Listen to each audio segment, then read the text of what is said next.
കേരളത്തിലെ ക്രൈസ്തവർക്ക് ഏറ്റവും പ്രിയപ്പെട്ട വിശുദ്ധരിൽ ഒരാളാണ് വിശുദ്ധ സെബസ്ത്യാനോസ്.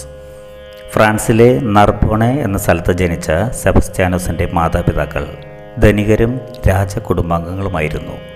മിലാനിലാണ് അദ്ദേഹം വിദ്യാഭ്യാസം നേടിയത്. അതിനുശേഷം AD 283 റോമിലെത്തിയ അദ്ദേഹം കരീനസ് ചക്രവർത്തിയുടെ സൈന്യത്തിൽ അംഗമായി. രഹസ്യമായി ക്രിസ്ത്യാനിയായി മാറിയ അദ്ദേഹം തൻ്റെ കഴിവും സാമർഥ്യവും കൊണ്ട് സൈന്യത്തിൽ വലിയ സ്ഥാനമാനങ്ങൾ നേടി. ഡയോക്ലിഷ്യൻ ചക്രവർത്തിയുടെ പ്രീതി പാത്രവുമായി. എന്നാൽ ഡയോക്ലിഷ്യൻ ചക്രവർത്തി ക്രിസ്ത്യാനികളെ വെറുക്കുകയും വധിക്കുകയും ചെയ്തിരുന്നു. താൻ ക്രിസ്ത്യാനിയാണെന്ന കാര്യം മറച്ചുവെച്ച് സെബസ്ത്യാനോസ് ക്രിസ്ത്യൻ തടവുകാരെ കഴിയുന്ന വിധത്തിലെല്ലാം സഹായിച്ചു. രക്തസാക്ഷിത്വത്തിലേക്ക് നടന്നു പോകുന്നവരെ അദ്ദേഹം വിശ്വാസത്തിൽ ധൈര്യപ്പെടുത്തി.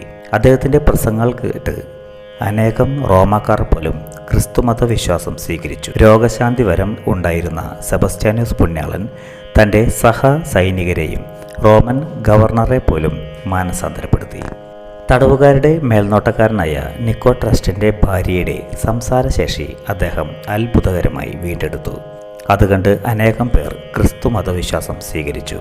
ക്രോമാഷിയൂസ് എന്നു പേരായ റോമൻ ഗവർണറുടെ മാനസാന്തരത്തെക്കുറിച്ചും അതിന് കാരണക്കാരൻ സെബസ്ത്യാനോസ് ആണെന്നും കേട്ടപ്പോൾ സെബസ്ത്യാനോസ് ഒരു ക്രിസ്ത്യാനിയാണെന്ന് ഡയോക്ലിഷ്യൻ ചക്രവർത്തിക്ക് മനസ്സിലായി. കോപാക്രാന്തനായ ചക്രവർത്തി സെബസ്ത്യാനോസിൻ്റെ വധത്തിനായി കൽപ്പിച്ചു.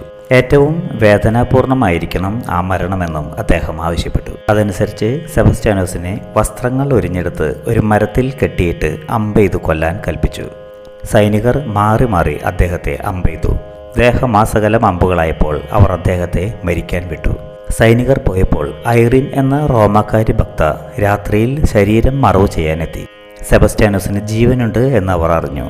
അവൾ വിശുദ്ധൻ്റെ ശരീരം വീട്ടിലേക്ക് കൊണ്ടുപോയി മുറിവിൽ മരുന്ന് വെച്ച് കെട്ടി. ജീവൻ തിരിച്ചു കിട്ടി എന്നറിഞ്ഞപ്പോൾ റോമിൽ നിന്ന് പലായനം ചെയ്ത് രക്ഷപ്പെടാൻ മറ്റു ക്രിസ്ത്യാനികൾ അദ്ദേഹത്തോട് ആവശ്യപ്പെട്ടു. എന്നാൽ അദ്ദേഹം ചക്രവർത്തിയുടെ മുമ്പിലെത്തി വീണ്ടും സുവിശേഷം പ്രഘോഷിക്കാൻ തുനിഞ്ഞു. താൻ കൊല്ലാൻ വിധിച്ച മനുഷ്യൻ ജീവനോടെ വന്നു നിൽക്കുന്നത് കണ്ടപ്പോൾ ആദ്യം അമ്പരന്നെങ്കിലും സെബസ്ത്യാനോസിനെ ഗദ കൊണ്ടടിച്ചു കൊല്ലാൻ അയാൾ കൽപ്പിച്ചു.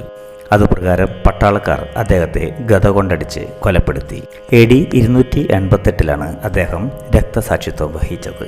AD 367 ഡമസൂസ് ഒന്നാമൻ മാർപ്പാപ്പ വിശുദ്ധൻ്റെ നാമധേയത്തിൽ ഒരു ബസിലിക്ക റോമിൽ പണി കഴിപ്പിച്ചു.